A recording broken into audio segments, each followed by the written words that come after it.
sekarang semua orang bisa memproduksi dan menciptakan berita. Lalu apa yang membedakan jurnalisme dasar atau hanya sekedar gosip yang diketik rapi? Jawabannya cuma satu, yakni etika. Di video kali ini kita akan membahas 3 hal penting dalam jurnalisme digital, yaitu kode etik jurnalistik, hak dan kebebasan pers, serta kredibilitas media online. 3 hal kunci ini yang menjadi peran utama dalam jurnalisme digital dan akan kita bahas satu persatu. Yang pertama adalah kode etik jurnalistik atau KEJ. Ini merupakan pedoman untuk wartawan agar senantiasa berimbang, independen, dan memenuhi kebutuhan publik. Namun sayangnya, aturan ini dibuat saat media masih di era cetak, sehingga masih ada waktu untuk melakukan verifikasi sebelum berita itu disiarkan kepada publik. Sekarang, bagaimana? Sekarang, berita dituntut untuk cepat dan publish dalam hitungan menit, bahkan detik.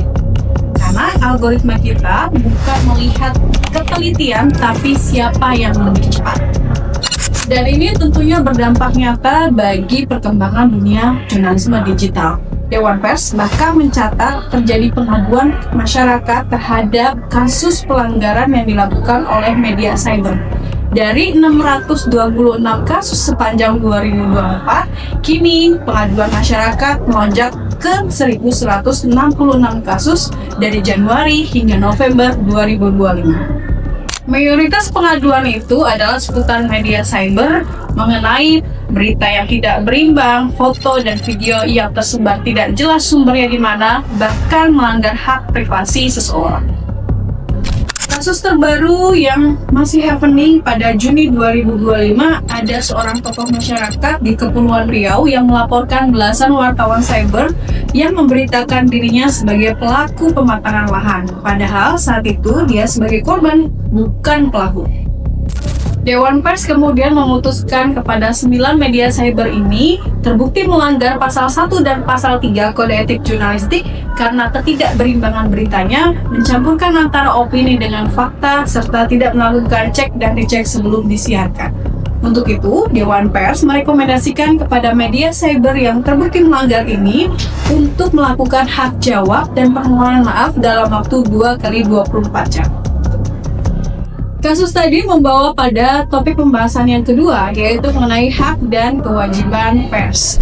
Kalau kita lihat, para jurnalis itu seringkali paham dan hafal bagaimana hak-hak mereka untuk melakukan peliputan dan menyiarkan berita secara bebas. Tapi, hak yang tadi harus disandingkan dengan kewajiban, di mana setiap kali media melakukan kekeliruan dalam melakukan peliputan berita, harus senantiasa melakukan hak jawab dan juga permohonan maaf dalam waktu 2x24 jam.